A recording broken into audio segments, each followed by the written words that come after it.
E aí galera, beleza? Estamos aqui para começar a nossa segunda videoaula, né? E trazendo um pouco, resgatando um pouco o primeiro momento que nós trouxemos a questão do contexto, as experiências que Pels passou, e que foram importantes para a criação da gestalterapia. Hoje nós vamos falar dos pressupostos filosóficos, e aí a gente já espera que vocês possam ir se situando, na medida que a gente for falando, né, vocês possam ir se situando de onde que foi colhida, né? Que experiência Pels trouxe, que experiência Pels viveu, para poder trazer essas influências filosóficas para a gestalterapia.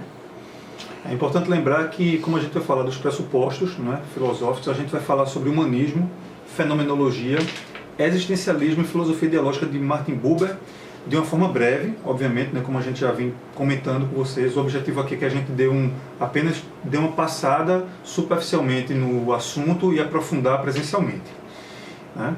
Então, podemos começar? O formato hoje está diferente, né? A gente vai ficar conversando aqui, inclusive, tá? E aí, assim, aguardem que depois da videoaula, né, vai vir também as referências que a gente utilizou para poder construir a aula de hoje, né? A gente utilizou um artigo e alguns livros da gestalterapia como referência. Isso vai estar vindo para vocês também como material didático, tá certo? Que vai dar um suporte para a discussão da próxima semana, tá bom? Vamos lá discutir, que tem muita coisa hoje legal para a gente conversar. Bom, galera, então, como a gente vinha falando, né, a gente vai dar o início aí pelo humanismo. A gente achou interessante lembrar que o humanismo faz parte da terceira força, né, da psicologia, não sei se vocês estão lembrados disso.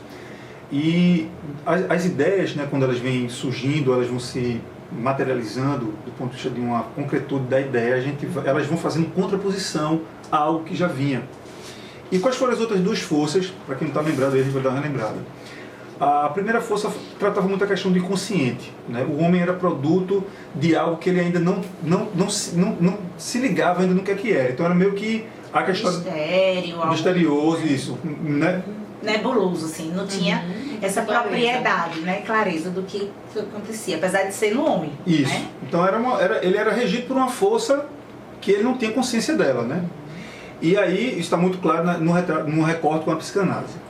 A segunda força que o humanismo vem contrapor é a questão do comportamentalismo ou behaviorismo, né, que colocava o homem como um produto do meio, ou seja, o homem era destituído de qualquer resolução. Lembra daquela frasezinha, o homem é uma tábua rasa? Aí você pegaria para um behaviorista, daria um behaviorista o homem e um ambiente, e teoricamente ele transformaria aquele homem no que ele quisesse. Podia ser modulado o tempo todo o comportamento. Isso. E aí o humanismo, o que é que ele vai fazer? Ele vai trazer o homem para o centro. Por quê? Porque só o homem existe, né? E as coisas são. E a gente lembra que a questão do existir é uma palavra que tem uma origem grega, que significa ex existere, né? Ou fora, estar fora, né? Estar para fora. E o ser das coisas, as coisas são, por exemplo, um copo ele é porque ele não tem mais como se desenvolver a partir disso. Então ele dá uma ideia de completude, de finitude, algo que já está terminado. E o homem não. Ele tem essa, né, essa dinâmica, né? Um foco na potencialidade, né, de se transformar o tempo inteiro. O copo não tem mais como ser diferente, ele é o copo, né? E o homem, ele tem essa capacidade, essa potencialidade de ser e vir a ser o tempo inteiro. Ele pode até ter formatos diferentes, né, o corpo, mas a função dele vai ser, né, mais reduzida, vamos dizer assim, em comparação com o homem, tamanha plasticidade do que é a capacidade humana, né? E aí essa questão ela já faz uma interface com a questão da gestalteoria, porque na gestalterapia a gente pressupõe que o homem é capaz de autogerir-se e de regular-se, sempre criando-se, né? Sempre se desenvolvendo a cada instante. Então isso é uma ideia básica do humanismo, e que a gente já vê nesse sentido a relação com a técnica da Gestalt, como a gente se fundamenta nisso daí, essa influência na gestalterapia, né? Que também herda a fé no humano como potência e transformação, né? Óbvio, se o homem ele existe, ele tem que se transformar, ou tem que se transformar assim, né? Ele se transformaria, né? O humanismo também procura otimizar as condições de existência a partir do que é dado, né? Existe também essa relação. E aí a gente pergunta, normalmente na clínica, a gente normalmente pergunta ao cliente, tá, mas diante dessa situação, como é que você quer resolver isso? Né? Então a gente resgata esse contexto que foi dado para que ele possa se desenvolver a partir daí. Então, assim, coloca de novo ele nesse foco, né? Traz ele para esse centro, né? Quem é ele naquele contexto, né? Da vida dele, daquele fato que ele está trazendo no momento da sessão. E aí existe uma última questão que é importante a gente lembrar, que o humanismo ele é uma concepção ampla, ele vai abarcar tanto a fenomenologia, o existencialismo e a filosofia dialógica de Buber. Por que a gente está falando isso? Porque vocês vão escutar durante essa videoaula questões que aparentemente possam se repetir, mas é porque elas estão interligadas e que de fato é algo proveniente deles, ou do humanismo. Né? Ele bebe também nessas fontes. Bom, então a gente vai entrar agora, né, com a filosofia, a fenomenologia, e vai destacar Husserl, né, que é um filósofo bastante importante. A gente vai se aprofundar depois sobre ele, mas o importante da gente saber agora é que ele defendia que o estudo experimental revelaria a essência de maneira velada, cabendo à psicologia desvendá-la e compreendê-la, o que só seria possível havendo uma superação dos preconceitos naturalistas que embasam o experimentalismo. Né? Então, isso aí a gente vai entender mais na frente que isso vai gerar um método que a fenomenologia vai tratar na sua prática. Seria essa descrição dos fenômenos como eles são na intencionalidade da consciência. O que é que seria fenômeno para Husserl?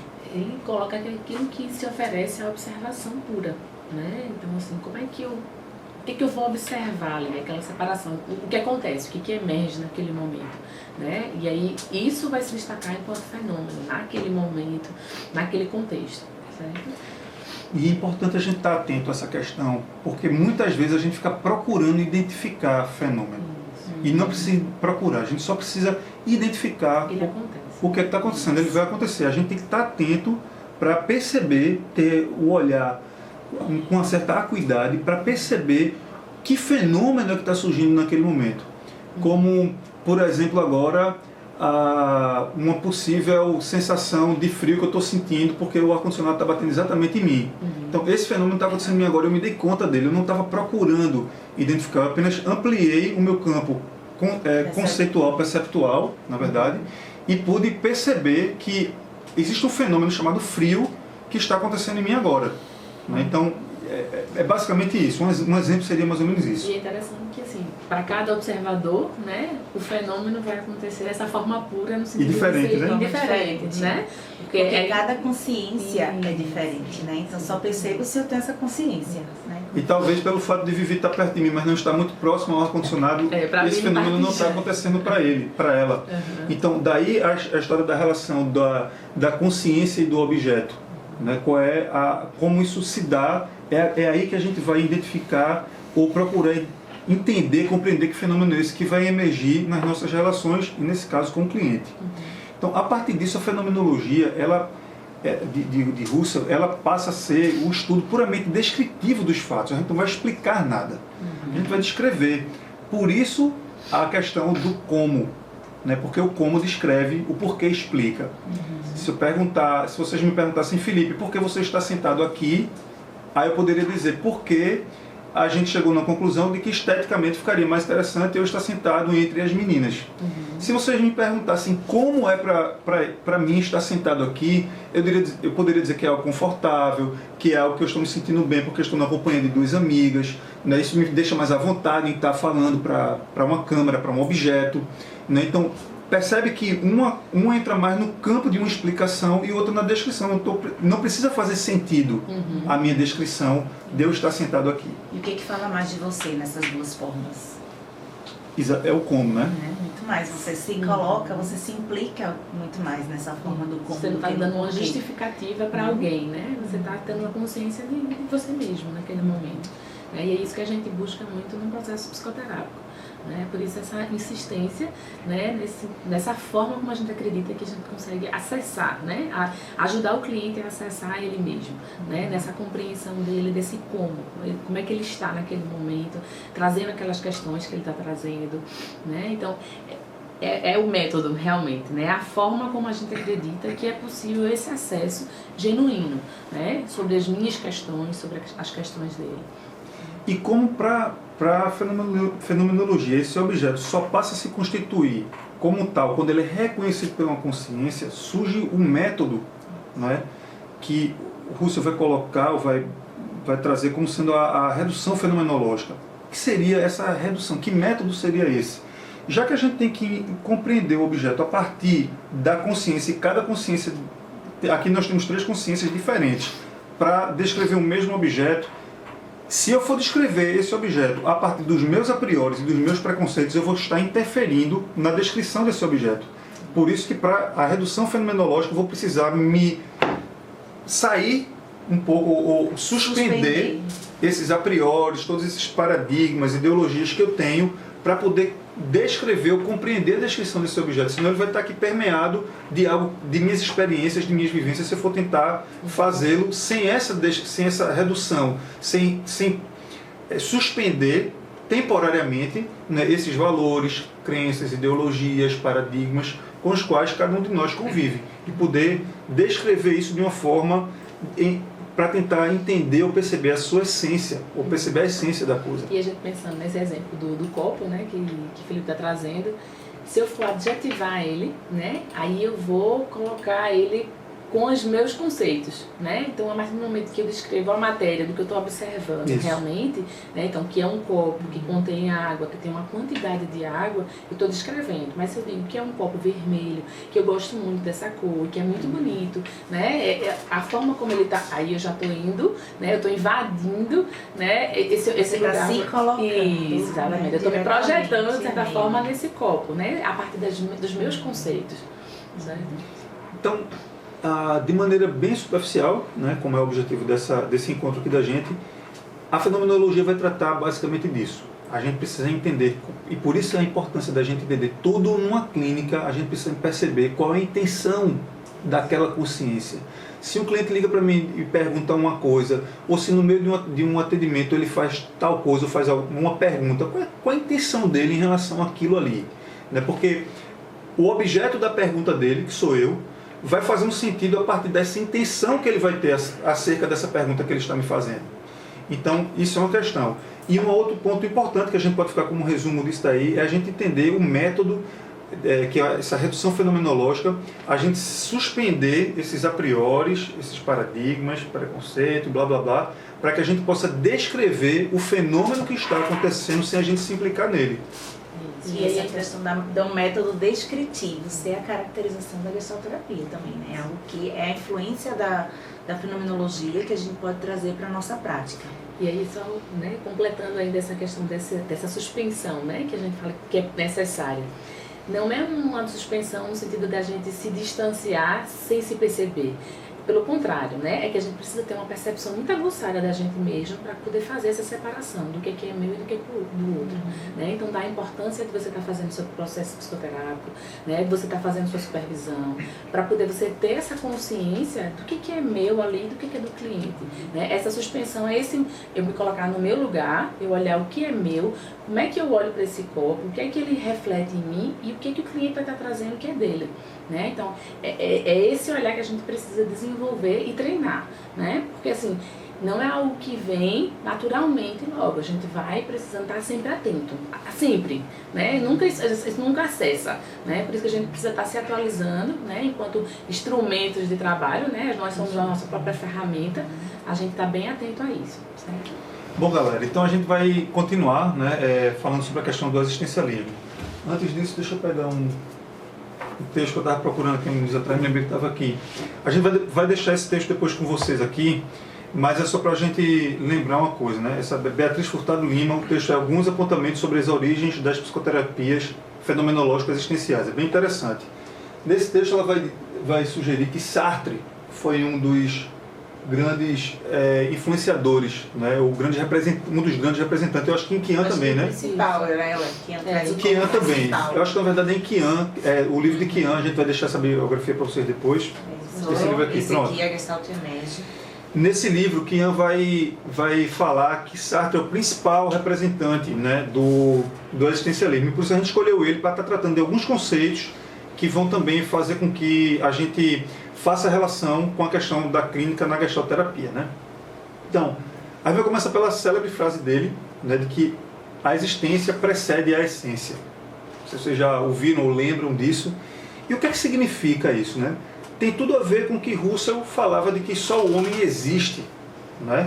Então, a existência, quando ela precede a essência, quer dizer basicamente de que primeiro, para a gente criar uma essência, a gente tem que existir. Basicamente isso, né? É óbvio, vocês já devem ter entendido isso, e é só isso mesmo. Não tem muito o que inventar, né? E por isso que o existencialismo ele vai pregar muito essa experiência e a gente se lançar nas coisas, né?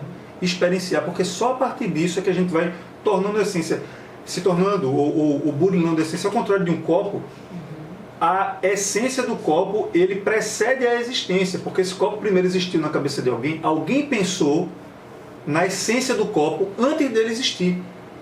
Nós não funcionamos dessa forma. Quando a gente nasceu, minha mãe, quando eu nasci, quando eu nasci, minha mãe olhou e disse, esse menino vai ter veja que cara de psicólogo ele tem, negativo, né? Eu fui me constituindo, enquanto estava nas minhas experiências, eu vim parar aqui, né? A gente não tem garantia. Pode ter um desejo, né? Mas não é uma garantia. Não foi um projeto acabado, né? Isso. E a essência ela vai se construindo a partir dessa existência, né? Não é algo pronto e fechado como o copo. O copo ele tem a essência dele pronto.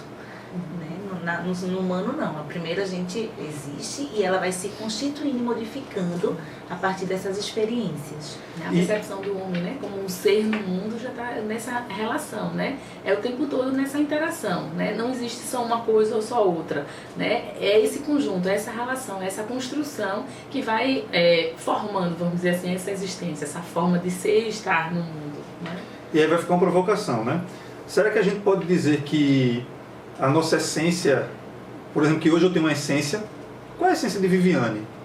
Qual é a essência de Raquel? A gente pode determinar isso, fica aí a provocação, né? Será que é a madeirada? É. Pensando em essência. Só para quebrar o clima, gente. E aí tem uma questão também que eles vão falar, né? De que o Sartre vai tratar, na verdade, de que ele considera o homem constantemente se projetando para fora de si, construindo-se, realizando-se no mundo. Daí também a fundamentação, a justificativa da frase, que a existência precede a essência. Ele não é passível, por isso, já estamos dando a resposta de certa forma, de uma definição, porque de início ele não é nada, né? Imaginem vocês, quem tem filhos aí, pode também observar isso, quando você olha para alguma coisa assim, para um ser humano, você não diz, ele é tal coisa, não pode determinar. Nós não somos nada no sentido de essência, a gente ainda não se construiu enquanto tal. Só depois disso é que a gente vai poder constituir. E aí eu tenho para se constituir enquanto tal. E aí eu tenho para mim que a gente só pode identificar... Não vou dar essa resposta, não. Vou dar essa resposta aí pessoalmente. Eu ia me antecipar aqui, mas não vou não. Vou deixar para que a gente fale disso quando a gente estiver conversando pessoalmente. E aí, Sartre ele vai trazendo algumas questões, né? De que o homem está condenado a ser livre. Por quê? Porque a gente está o tempo inteiro, a gente pode fazer aquilo que a gente quiser. Ninguém pode me impedir de fazer nada que eu queira, no que pese cultura, leis, etc, etc. O conceito que ele vai usar é o conceito da liberdade. Essa responsabilidade vai se preceder, vai proceder uma responsabilidade. Essa liberdade, né? Essa liberdade. A vai se proceder, ou seja, depois da liberdade. Né? Por essa liberdade também. Assumir as consequências de tudo também que você escolher fazer. Você tem a liberdade total para fazer o que quiser. Agora assuma as consequências da sua... E tenha essa responsabilidade, que é diferente de culpa. Né? Na terapia a gente ouve muitas vezes a gente falar, e os clientes trazem muito isso, que eu me culpo por causa daquilo outro, várias possibilidades, né? E a gente trazer isso para a questão da responsabilidade. Foi o que ele conseguiu decidir naquele momento, com os recursos que ele tinha, e aí ele fez isso. Agora ele está tendo a oportunidade de refletir sobre isso, né? Sobre essa situação, esse contexto que ele está trazendo no momento, né? E agora é que ele se torne responsável por isso, porque agora ele está consciente. E o que ele vai fazer com essa consciência? Né? Mulher é sempre muito legal, né? Porque eu fico me enrolando aqui, Vivi no chão e desenrola. E aí tem uma coisa muito legal, ver o que é que ele fala, né? Que nós não somos responsáveis apenas pelo impacto de nossas escolhas sobre nós mesmos. mas também por seu impacto sobre toda a humanidade. Por que isso? Né? A gente vem comentando isso naquele encontro lá, passado, presencial da história do Mindset. Se eu escolho fazer alguma coisa e realizo, eu autorizo, não seria autorizar, mas eu chancelo todo o restante da humanidade para aquele feito também, sendo ele bom ou sendo ele ruim, certo? Uma maldade que é feita por aí, isso, por exemplo, o Holocausto. Todo mundo aqui tem possibilidade de um dia cometer um crime, sacou? Então, essa responsabilidade e essa escolha que a gente tem, a liberdade que a gente tem, ela tem um impacto não é sobre mim não, mas sobre toda a humanidade por conta disso, porque sendo da espécie humana, todos nós participando de uma mesma espécie, se um consegue realizar algum feito, ele chancela todos os outros a conseguir também. E aí uma reflexão sobre isso que me veio até agora, né? A gente pensar que antigamente, quando o mundo ainda não era globalizado, né, o quanto minhas ideias ficavam muito para aquele contexto que eu vivia. E aí hoje tudo está se ampliando, né? Porque a gente entra em contato com tudo que está acontecendo no mundo todo. Então veja quantas autorizações a gente vai tendo, quantas chancelas a gente vai tendo de como se comportar, de como se relacionar, né? Então aí fica uma coisa para a gente estar atento. Né, o que tem de positivo, né, e o que tem de difícil, ou, né, dessas possibilidades que se abrem.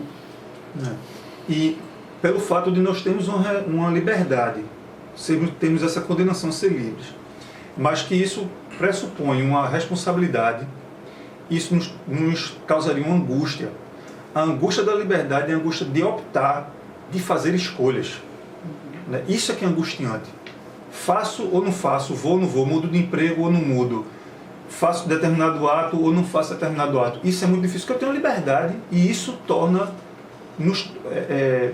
angustiante o processo de escolher. Tem a responsabilidade, eu acho que isso também pesa muito, né, para a liberdade, porque é muito fácil a gente escolher alguma coisa, porque fulano então deu errado, né? Isso. E aí quando eu me responsabilizo, isso também gera uma angústia muito grande. E essa capacidade de escolha, né, são quatro conceitos que ele vai trazer: a questão da liberdade, da responsabilidade, da angústia e da capacidade de escolha. Essa capacidade que a gente tem, que tem de escolher, é que faz entre as alternativas com que se defronta, que constitui a minha essência.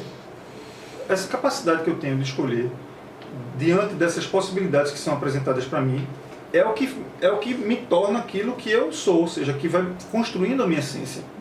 Então, veja que é uma coisa que remete sempre o homem ao centro dessas questões todas. E que agora me refleti, que constitui a minha existência, no caso, né?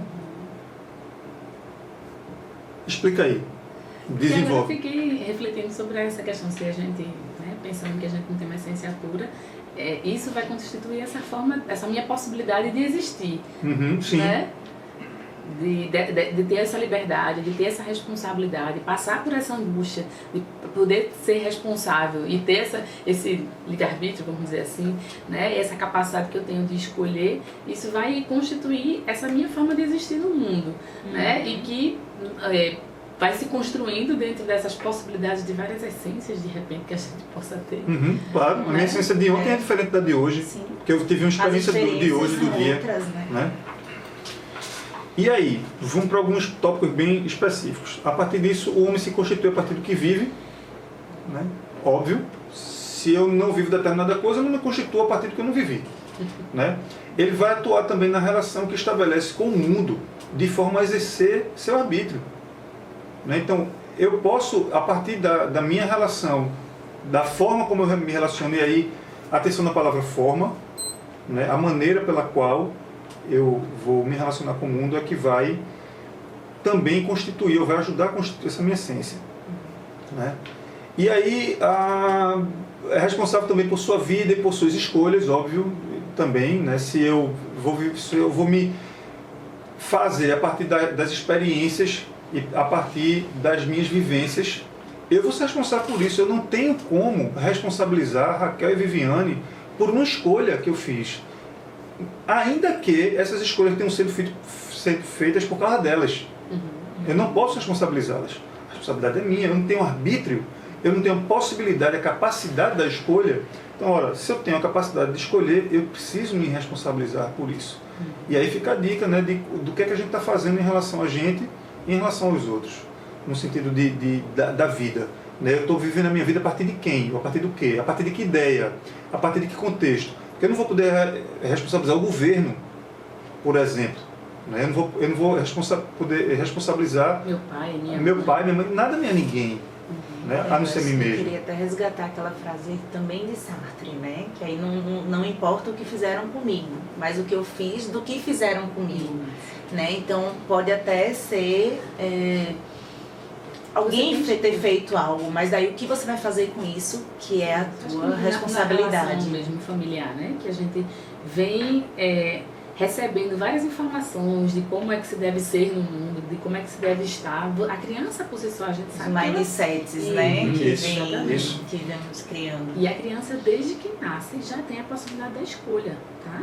Ela pode não ter a real consciência de como a gente está com relação à questão do processo cognitivo, dela pensar sobre isso, mas ela reage a isso. Né? Na própria barriga, a criança tem as escolhas dela, na hora que ela quer mexer, na hora que ela quer dormir, né? O que ela está sentindo ali, ela vai reagindo, né? Dentro do seu desenvolvimento, maturação do seu organismo. E aí ela já tem essa responsabilidade, né? E essa forma de como é que eu vou processar isso daí. Um tempo, às vezes a gente é tão focado de como é que se deve socializar, como é que se deve estar na sociedade, na cultura, que às vezes você vai se alienando dessa sua possibilidade, né? De escolher, de ter essa responsabilidade, e você vai culpabilizando. É muito comum a gente ouvir isso no consultório, né? Que eu sou assim porque por causa da minha mãe, por causa do meu pai, por causa da minha relação, por causa da minha vida, eu vou me justificando na vida, certo? E aí o que é importante a gente estar atento? Porque de fato é importante a gente levar em conta o contexto. Né? Lógico, esse contexto que a pessoa vivenciou, tudo que ela passou, isso é importante, a gente não vai descartar. Agora, isso não deve ser uma justificativa que finalize, né? Eu sou assim por causa disso. Isso. E paralise, né? Não, vamos ser responsáveis agora, vamos voltar nessa consciência para si. A partir disso é que você pode modificar. Né? Enquanto está no outro, o problema é do outro, né? Isso, que eu não vou ter o poder de mudar esse outro, mas eu posso mudar isso que fizeram comigo, vamos dizer assim, né? Bom, então a parte referente ao existencialismo era basicamente essa. A gente vai falar agora sobre a filosofia dialógica de Martin Buber, também de uma forma bem sucinta, para nos aprofundarmos aí pessoalmente, beleza? Bom, pessoal, então a gente vai falar agora, né, sobre a filosofia dialógica de Martin Buber. Basicamente o enfoque da filosofia dialógica centra-se nas possibilidades de contato que cada indivíduo estabelece com o mundo e com o outro indivíduo, posto que o próprio indivíduo é relacional. A gente vai entender o que é que Buber fala sobre isso. Na questão da relação eu, tu, eu, isso. Né? Ele vai, para Buber, a gente tem duas formas de se relacionar com o meio, com o mundo. Através dessa relação eu, tu e de uma relação eu, isso. Vamos desenvolver aqui um pouco essa questão. Importante primeiro, aliás, vamos deixar isso também como uma pergunta. Aí, eu ia antecipar uma coisa aqui, mas vamos deixar como pergunta. Ok. O que é que vocês entendem pela relação eu, tu? Bom, a relação eu-tu, para Buber, vai ser uma relação onde a gente vai se conectar com o outro. Esse outro necessariamente não é uma pessoa, pode ser um objeto. Afetivamente, emocionalmente. A relação eu-isso é um distanciamento desse objeto, que pode ser uma pessoa ou um objeto inanimado, que a gente vai se afastar dessa pessoa ou desse objeto para fazer uma análise desse objeto. Então, basicamente, em relação eu, tu, eu, isso, de uma forma muito sucinta, refere-se a isso. A relação eu, tu é uma relação de intimidade, de percepção do outro, de contato com o outro, e a relação eu, isso precisaria desse distanciamento. Na relação eu, tu, o mundo é vivenciado como uma relação, é redundante, mas é isso. E na relação eu, isso, o mundo é relacionado como uma experiência. Eu estou analisando o mundo, eu estou experienciando esse mundo. E aí vai ficar a pergunta, o que é mais importante? É a relação eu-tu, a gente estabelecer a relação eu-tu, ou estabelecer a relação eu-isso? Fica aí a pergunta para a gente desenvolver ela pessoalmente. Então, a relação eu-tu, desenvolvendo um pouco mais, ela parte do pressuposto básico de que existe uma exigência de disponibilidade mútua Não dá para eu estar me relacionando com alguém e essa outra pessoa não está se relacionando comigo. E aí, eu estava comentando com as meninas aqui um pouco antes da gente começar a gravar, que houve certa feita, eu estava no Carrefour, talvez isso exemplifique um pouco. E aí, eu tinha chegado em casa, acho que uma sexta-feira, um sábado, e tinha ido comprar uma cerveja para tomar em casa. E aí fui ao Carrefour e soube que minha mãe estava lá. E aí procurei ela antes para ver se ela estava em alguma fila, porque aí eu não precisaria esperar por uma fila também, e aí tal. Eu não iria furar a fila, né? Mas iria só aproveitar o tempo. E aí não a encontrei, enfim, passou-se, eu comprei a cerveja, comprei as coisas que tinha que comprar, fui para a fila, chego no caixa, aí o caixa é naquele sistema robotizado, né? Que normalmente essa galera do supermercado fica. Eu pegava o produto e passava. E na época o Carrefour tinha uma política de nos questionar o cliente se ele tinha encontrado as coisas que ele tinha ido, né, pegar no supermercado para até, acho que, fazer uma reposição, etc. E aí a menina automaticamente me pergunta: o senhor encontrou tudo que estava procurando? E na hora eu tirei uma onda e falei assim: não. E ela pegou um bloquinho para anotar o suposto produto que eu não tinha encontrado, e eu disse: eu não encontrei minha mãe. E aí na hora naquele momento ela estabeleceu uma relação eu-tu. Ela para e ri, né, da piada. E eu disse: não, eu estou brincando com você, pedi desculpa, tal, é só uma brincadeira, né? Porque eu vim procurar minha mãe, expliquei a ela a situação, e aí ela terminou de passar o restante da compra, e eu voltei para casa. Então, saca, naquele momento eu estava sendo eu não estava me relacionando, ou ela não estava se relacionando comigo, embora eu estivesse prestando atenção nela. Por isso que ele coloca que pressupõe uma relação mútua, né? Eu não posso me relacionar, eu não poderia estar me relacionando com a caixa e ela naquele processo lá de estar robotizada na história. A partir do momento que eu quebro isso, conecta um pouco, estabelece o contato com ela, né? E não, é interessante que o Felipe falando isso aí, me veio uma coisa de: será que ela ia dar conta, né, de toda a relação ali ser eu-tu, né? Então, assim, é um trabalho que é muito mecânico, né? De receber exige o cliente. Essa experiência, né? Exige essa experiência. Então, assim, a gente ter o cuidado de, tipo, não exigir, né, do outro o tempo todo essa relação de empatia, desse encontro, né? A gente não consegue estar nessa atenção o tempo todo. Tem relações práticas, né, que a gente vai lidando dessa forma, né? Agora, e quanto mais a gente possa estabelecer isso, é legal porque a gente vê o acréscimo na vida da gente quando a gente tem essa relação, né? Provavelmente o sorriso que ele tirou dela naquele momento e ela parar para refletir, tipo, eita, que legal, né? Ali eu vi um contato, né? Isso, Ali eu vi então assim, como é rico e as duas formas na mesma relação. Isso, exatamente. Muito Porque legal, talvez o eu-tu só foi possível porque teve o eu-isso antes. Isso, exatamente. Se ela tivesse oi, boa noite, já recebido ele dessa forma, né, a brincadeira não teria trazido ela para a relação. Que aí vem a questão dos ganhos e perdas de qualquer tipo de relação que a gente estabelece, né? Que a gente vai estar atento a essas coisas. Bom, então, a relação eu-isso, né, terminou se auto-explicando, eu imagino, né, nessa conversa aqui, que é esse processo da gente experienciar o outro, não necessariamente pessoa, porque ela pode se dar também com uma pessoa, com um objeto, né? Eu posso, na clínica, veja, na clínica é muito importante a gente estabelecer uma relação eu-isso também. Ao contrário do que muita gente pensa. Pô, tá me respondendo, né? Tudo bem. Uma pegadinha. Mas pelo menos esses caras devem ter ficado pensando aí em algum momento. Então, é importante que a gente na clínica também estabeleça a relação eu-isso para experienciar o outro distanciado da gente. Por isso que quando as pessoas perguntam assim: por que não pode fazer psicoterapia com um amigo? No meu entendimento, porque talvez seja muito difícil a gente ter esse distanciamento de alguém que a gente gosta, que a gente convive, que tem um vínculo muito forte para experienciá-lo apenas.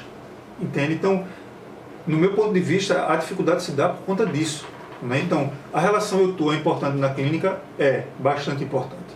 Mas é importante também a relação eu-isso. E interessante, eu acho que tem um livro de Martin Buber por aqui, eu acho que eu posso procurar depois para vocês, falando dessa relação, o eu-tu, eu-isso, o nome do livro. Isso, aí tem um livro também de Richard Heisner, né? Que é assim que também...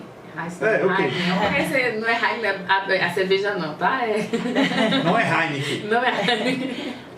Não, só para ver que a relação dialógica. Então, assim, a leitura do livro, né, Eu, Tu, Eu, Isso, de Buber, é uma leitura bem densa, que é muito importante que a gente tenha, né? Mas se você tem uma leitura prévia dessa relação dialógica de Richard Reis, né, é bem interessante porque você consegue ter uma compreensão muito esclarecedora. E ele vai trazer a ponte com a gestalterapia, né? Traz a ponte, traz muito essa relação do consultório mesmo, da clínica, né, nessa relação dialógica, coloca muito lugar do terapeuta. É uma leitura bem interessante para poder se apropriar desse conteúdo. E aí... acho que aí para ir finalizando, né? Ao contrário do que a gente pensa, ou que muita gente pensa, Buber não propõe, né, o estabelecimento único e exclusivo dessa relação eu-tu, mas da transição, né, dessas duas relações que a gente pode estabelecer com o mundo, dessas duas formas de experienciar o mundo, através dessa relação eu-tu, através do contato, estabelecendo uma relação, e através do eu-isso, estabelecendo ou experienciando o objeto, experienciando o mundo, né? Podendo nos relacionarmos com o mundo através de uma experiência, e não, senão essa relação eu-tu me ocorreu agora, que é um conceito que a gente vai entrar aqui para falar bem mais lá na frente. Essa relação eu-tu direto constituiria o quê? Na Gestalt, né? Tem um conceito de...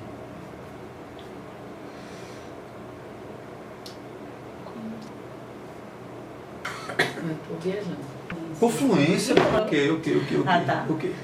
Então chegou. A palavra é confluência, para lá que eu estava procurando, né? Quando esse estabelecimento da relação eu-tu, ele se torna rígido, ou apenas ele, a gente tem o que a Gestalt chama, no mecanismo de defesa, de confluência. A gente vai aprofundar um pouco mais sobre isso. Finalizando essa conversa, esse bate-papo, a gente vai propor um exercício para vocês. Proponham. Tá. Então, pensamos em sugerir, né, que vocês possam trazer um exemplo de um atendimento, e aí pode ser no estágio, pode ser num atendimento já como profissional, pode ser em uma simulação, o que vocês imaginem também, né, uma situação de atendimento, e que nessa situação você possa identificar alguns conceitos que nós conversamos aqui, né, que foram vistos durante essa videoaula. E, se possível, um ou mais de um, né, que você possa identificar, né? E que a gente possa trazer no dia para apresentar pessoalmente.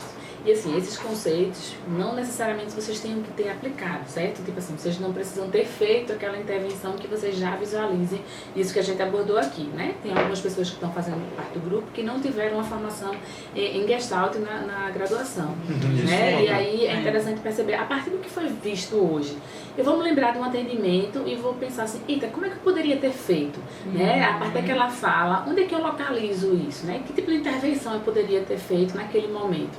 Certo? Para as pessoas que não tiveram essa experiência. Eu acho que de intervenção ou de compreensão também, né? Como é que eu compreendi meu cliente a partir de algum desses tópicos que a gente falou hoje. E a gente aguarda os exemplos de vocês para a gente discutir e aprofundar um pouquinho no próximo encontro, tá certo? Até lá. Até lá, então. Falou, galera. Até lá.